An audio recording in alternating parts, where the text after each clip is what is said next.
ကျွန်တော်ငငယ်တော့ကကျွန်တော်ဖေကျွန်တော်တခုပြောခဲ့ဘူးတယ်ပေါ့နော်ဒီမှာဟိုတင်လာခဲ့ပြဿနာဆိုပြီးတော့ဟိုတဲ့တဲ့ဝင်တိုးဖို့အတွက်ပေါ့လေအဲ့တော့ဟိုရှောင်းနေတိန်းနေတယ်ဆိုတာတဲ့အဲ့ပြဿနာကြီးကိုမရှင်းကျင်လို့ရှောင်းနေတယ်ဆိုတာတဲ့အဲ့ပြဿနာကိုရှင်းတဲ့သွားပြီးတော့မှတဲ့မလားဟိုတယောက်ကကိုဟိုမကျင်တဘူးလို့ကိုကနေခံစားနေရဆိုလို့ရှိတယ်တခါတော့ပြီးအောင်ပြီးတော့ဘာကိစ္စရှိလို့လဲဟိုဘာဖြစ်လို့လဲဆိုတဲ့ဟာမျိုးဟိုရှင်းလိုက်တာပို့ပြီးတော့ရှင်းတယ်ပေါ့နော်ထုံးနည်းတူတာပဲဥမာ strategy မစွဲတတ်ဘူးဆိုလို့ရှိရင်လည်းတခါတည်းသွားပြီးတော့ဆွဲတဲ့သူကိုကျွန်တော်တို့တွေးကြည့်ရယ်ဘယ်လိုမြင်လဲဒါမှအခုဆိုလို့ရှိရင်လည်းကျွန်တော်မတွေးနိုင်တဲ့တချို့သော finance တွေတချို့သော HR တွေတချို့သော BCB plan တွေကိုကျွန်တော်ရဲ့ senior တွေကျွန်တော်ရဲ့ mentor တွေသူတို့ကျွန်တော်သွားပြီးတော့မေးမြန်းပြီးတော့မှရှင်းရတဲ့ပြဿနာတွေပေါ့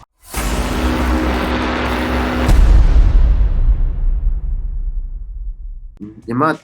ဇင်ဖူးဝေကပေးထားတာပါQualex ရဲ့မိန်းကလေးမေးချင်ပါတယ်တဲ့ Qualex လုပ်ငန်းခွင်မှာကြုံတွေ့ခဲ့ဘူးတဲ့အကြီးမားဆုံးအခက်အခဲကဘာဖြစ်မလဲတဲ့ကျွန်တော်လုပ်ငန်းခွင်မှာကြုံတွေ့ခဲ့ရတဲ့အကြီးမားဆုံးအခက်အခဲကဘာဖြစ်မလဲဘယ်လိုရှင်းခဲ့လဲဆိုတော့ဘယ်လိုခေါ်မလဲအဲ့ဒါကအကြီးမားဆုံးအခက်အခဲကတော့အဲ့ဒီအချိန်လေးမှာတော့အကြီးမားဆုံးအခက်အခဲပေါ့နော်ဆိုတော့ဟိုကျွန်တော်ဥပမာဗျာဘယ်လိုခေါ်မလဲTechnoland မှာအကြီးမားဆုံးအခက်အခဲဆိုလို့ရှိရင်ဒါကျွန်တော်တို့ sales target ကကျွန်တော်ရဲ့အကြီးမားဆုံးအခက်အခဲပေါ့နော်ပြီးတော့ဒီဘယ်လိုခေါ်မလဲ marketing နားမလဲတဲ့အခက်အခဲကအကြီးမားဆုံးအခက်အခဲပေါ့လေပြီးတော့အဲ့ဒီတော့ကကျွန်တော်ကဟိုဘယ်လိုခေါ်မလဲ mobile phone service technician ဆိုတော့ကြတော့ဒီ service အကြောင်းတွေကိုအဲ့တော့ကျွန်တော်တို့ပထမဆုံး Android ကျွန်တော်ရဲ့ HTC One ကို root လုပ်ဖို့ရဖို့အဲ့ဒါတွေကျွန်တော်တို့အခက်အခဲဆုံးပဲဒီမှာရောက်တော့လေကျွန်တော်ရဲ့အခက်အခဲဆုံးကmarketing background လာတယ်မဟုတ်တဲ့အချိန်မှာကျွန်တော်တို့ sales price တွေဘယ်လိုတတ်မှတ်ရမလဲရောင်းဖို့ငွေတွေဘယ်လိုတတ်မှတ်ရမလဲဒီမှာအဲ့ဒီအခက်အခဲကတော်တော်ကြီးတာ哦ပြီးတော့ဒီမှာကနေပြီးတော့ကျွန်တော် KFC ရောက်သွားတော့လေကျွန်တော် TVC တခါမှမရိုက်ဘူးဒီ360 degree marketing ပေါ့နော်ကျွန်တော်တို့360ဒီ integrated marketing တော့ခေါ်တာပေါ့လေကျွန်တော်တို့ပွဲတွေPR တွေဒီ TVC တွေစတဲ့ဟာတွေတခါမှမလုပ်ဘူးတော့ကြတော့အဲ့ဒီချိန်ရတယ်အဲ့ဒီဟာအခက်အခဲအကြီးဆုံးပေါ့လေပြီးတော့ KFC ပြီးတော့လည်းကျွန်တော် Samsung ရောက်သွားတယ်Samsung မို့ Revodeck မှာအဲ့တော့ Revodeck မှာတော့လည်းကျွန်တော် agency business ကိုအဲ့တော့ agency business မှာလည်းကျွန်တော် Huawei P9 ကို launch လုပ်တော့ကလည်းတခါမှ agency မဝင်ဘူးအဲ့တော့ဟိုကိုတကောင်ပဲကျုံးတယ်ဆိုတော့အခက်အခဲရှိအောင်ဆိုတော့ပြောရင် stage တစ်ခုချင်းစီတိုင်းကတော့အခက်အခဲတွေကတော့ဟိုအကြီးတွေကတော့အများကြီးပေါ့နော်ဆိုတော့ဟိုကျွန်တော်အရင်ကတည်းကတော့ဗာမြင်လဲဆိုတော့ဘယ်လိုခေါ်မလဲအဲ့ဒီ3-4ခုလောက်ဟိုကျွန်တော်ရဲ့ next step ကိုဟိုသွားတဲ့အချိန်မှာဟိုဖြတ်ရတဲ့အခက်အခဲတွေကျွန်တော်တို့ကဟိုကြုံအခက်ကြီးပေါ့လေကိုနဲ့မတော်တဲ့ကိုနဲ့မတန်တဲ့အခက်အခဲတွေပေါ့နော်အရန်ကြီးနေတဲ့အခက်အခဲတွေကိုဟို3-4-5ခါလောက်ဖြတ်လိုက်တဲ့အချိန်မှာကျွန်တော်ဘာသွားတွေးမိလဲဆိုတော့အဲ့ဒီအခက်အခဲကြော်ဝိုင်းအစီပဲဆိုတော့အခုအခက်အခဲအခုကျွန်တော်ရဲ့အခက်အခဲဆိုလို့ရှိရင်လည်းဟိုလူရှာဖို့ခက်တာတွေညမှာပြီးလို့ရှိရင်ဒီမြန်မာနိုင်ငံမှာဟိုလက်ရှိချိန်တွေကြောင့်ဟိုကျွန်တော်တို့ဒီ client တို့ကျွန်တော်တို့ပိုကောင်းတဲ့ marketing တွေဘယ်လိုမျိုးလုပ်ရမလဲဆိုတဲ့ဟာမျိုးကျွန်တော်တွေးရတဲ့ဟာတွေပြီးတော့ကျွန်တော်အခုထိုင်းနဲ့တခြားသောနိုင်ငံတွေကိုဟို business expansion လုပ်တဲ့အချိန်မှာသူဟိုဘက်ရဲ့client ရှာဖို့အတွက်တွေစတဲ့ဟာတွေကျွန်တော်စမှာအခုချိန်ထိအခက်ခဲ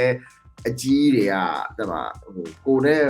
မတန်နဲ့မတော်တဲ့အခက်ခဲအကြီးတွေကဟို stage တစ်ခုဖြတ်တိုင်းမှာတော့ရှိရပေါ့လေဟိုကျွန်တော်ကတော့အဲ့တိုင်းပဲမြင်အဲ့တော့ဟိုအဲ့ဒီချိန်မှာဟို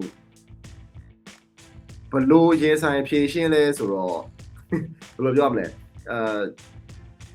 machine မရဘူးဆိုတော့အဲ့ဒီ push တစ်ခုတော့ရှိရပေါ့နော်တဲ့မှာဟိုကိုကဒီအခက်ခဲကိုမှမရှင်းနိုင်ဘူးဆိုလို့ရှိရင်အဲ့ဒီအခက်ခဲကြီးကရှင်းသွားမှာမဟုတ် အဲ့တော့ဟိုတခါလေဆိုလို့ရှိရင်လည်းဒါကျွန်တော်အနေနဲ့ကချက်ချင်းအဖြေမထွက်တဲ့ပုံစံအများကြီးပဲ right ဟိုချက်ချင်းဘာလို့မှမသိတဲ့အခြေအနေမျိုးတွေအများကြီးရှိတယ်ပြောထားပါတော့အရင်တုန်းကမှဟိုဘယ်လိုခေါ်မလဲအရင်တုန်းကမှကျွန်တော်တို့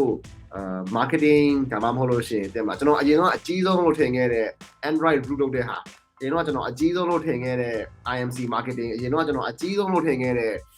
ဟို TVC production အဲ့ဒီအချိန်မှာအကြီးဆုံးပဲသူ့လက်ကြီးကမရှိတော့ဘူးကျွန်တော်နားမလဲလို့ကြီးရပါလေဒါပေမဲ့ဒီအချိန်မှာပြန်တွေ့ရဆိုလို့ရှိရင်ကအဲ့ဒီအခက်အခဲကဒီအချိန်မှာကလုံးနေချဖြစ်သွားပြီဟို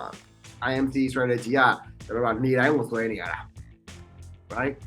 ဟို TVC ကလည်းလာတိုင်းကိုကြိုက်နေရတာဆိုတော့ကြတော့ဟိုအဲ့ဒီဟာလေးကျွန်တော်ရဲ့အတွက်ဒီအချိန်မှာအခက်အခဲမဟုတ်တော့တော့ဒါပေမဲ့အဲ့ဒီအချိန်မှာကြတော့ကျွန်တော်မရှင်းရင်မရတော့တရက်2ရက်3ရက်4ရက်ရှင်းလို့မရတဲ့အဲ့အချိန်တုန်းကရှင်းလို့မရတဲ့ကိစ္စတွေလည်းဖြစ်ခဲ့ဘူးလေဆိုတော့ဟိုကျွန်တော်ကဟိုအကျဉ်းတစ်ခုရှိတာတော့အဲ့လိုရှင်းလို့မရဘူးဆိုလို့ရှိရင်ကအရန်ကြီးဟိုအုံတော်၆ခံပြီးတော့ဒီဟာမရမချင်းကျွန်တော်လုတ်ကိုလုတ်တယ်ဆိုတဲ့အကျဉ်းတော့မရှိနေဘူးပေါ့နော်ဟိုကျွန်တော်ကဟိုကျွန်တော်ကဒါ personally ပေါ့လေဟိုကျွန်တော်တခုတယောက်ထဲကကျတော့ဘယ်လိုပြောလဲဆိုတော့ကျွန်တော်ဟို back of the head ကိုကျွန်တော်ပို့ထားတယ်အဲ့တော့အရှိကနေပြီးတော့ကျွန်တော်တွေးမနေဘူးဆိုတော့ကျွန်တော်အဲ့ဒီရှင်းလို့မရတဲ့အခုဆိုလို့ရှိရင်ရှင်းလို့မရတဲ့ဟာတွေကပုံများလာတယ်သိမလားကိုရှင်းလို့မရတဲ့ဟာတွေအရင်တော့မှခုနပြောတဲ့ TVC ရိုက်တာတို့ group လုပ်တာတို့ဟို marketing strategy ဆိုရတော့ကိုရှင်းလို့ရသေးတယ်ဟိုအနည်းဆုံးတော့ကိုယ့်ရဲ့ဘယ်လိုခေါ်မလဲကိုယ့်ရဲ့ experience မရှိလို့အတွေ့အကြုံအဲ့အတဲ့ပုံမှာမရှိခဲ့လို့ဒါကျွန်တော်ရှင်းလို့မရဒါပေမဲ့အခုချိန်ကျတော့ကိုရှင်းလို့မရတဲ့ဟာတော့ကိုလူရှာခက်တာတို့တဲ့မှာဒီမှာလည်းကိုမင်းခက်လို့ပြောထားတယ်ရှိပါတော့ကျွန်တော်ဟိုလူရှာရခက်တာတို့ဘာလို့ကြတော့ဘလို့မှကိုရှင်းလို့မရတဲ့ကိစ္စတွေကြာဆိုတော့ဘာလို့ထားလဲဆိုတော့ကျွန်တော်ခုနပြောလို့ဟို back of the head ပေါ့နော်အုံနောက်ရဲ့နောက်ကိုကျွန်တော်ပို့ထားတယ်မစင်စားတော့မဟုတ်ဘူး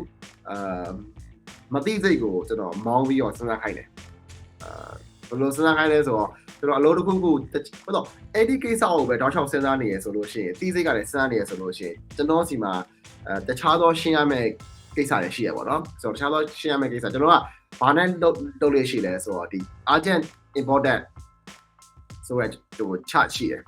အဲ့တော့ဟိုအရေးလဲကြီးရယ်ပြီးတော့ရှိရင်အရေးလဲကြီးတာ important လည်းဖြစ်တယ် urgent လည်းဖြစ်တယ်ခက်ညံ့လည်းပြီးရမယ်ဆိုလို့ရှိရင်ကအဲ့ဒီအလုပ်ကိုကျွန်တော်အရင်ဆုံးစလုပ်တယ်အရေးကြီးတယ်ဒါပေမဲ့ urgent မဖြစ်ဘူးဆိုလို့ရှိရင်အဲ့ဒီဟာကိုကျွန်တော်ကနောက်ပို့ထားတယ်ဒုတိယ priority ထားတယ်အရေးသိမ့်မကြီးဘူးဒါပေမဲ့ urgent ဖြစ်ရမယ်ဆိုလို့ရှိရင်ကကျွန်တော်ဒီ delegate လုပ်တယ်သူများကိုခိုင်းတာပေါ့လေကျွန်တော်အဲ့ဒီ task ကိုလုပ်နိုင်မဲ့သူကိုကျွန်တော်ခိုင်းလိုက်တယ်အရေးလည်းမကြီးဘူး urgent လည်းမဟုတ်ဘူးဆိုလို့ရှိရင်တော့ကျွန်တော်လုပ်မနေတော့ဘူးဆိုတော့အဲ့ဒီပုံစံမျိုးကျွန်တော်မှရှိရပါတော့ဟိုရင်ဆိုင်ဖြစ်ရှင်းနေရတော့ဘယ်လိုပေါ့လဲအကျိတ်ပြီးတော့ရှင်းရတာပေါ့သိရမလားဆိုတော့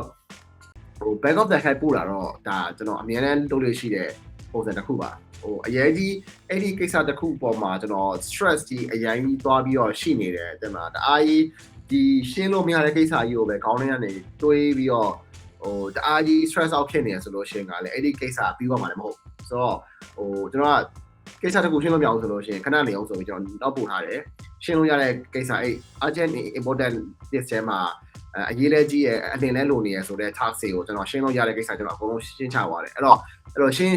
နဲ့ကျွန်တော်ပြီးလို့ရှိရင်အဲ့ဒါတော့မှကျွန်တော်ရဲ့နောက်ကအဖြေမထွက်လာသေးဘူးဆိုလို့ရှိရင်ကျွန်တော်ဟိုလမ်းထွက်လျှောက်တာတို့ပြန်လာတခုကျွန်တော်အဲ့တော့မှဒီ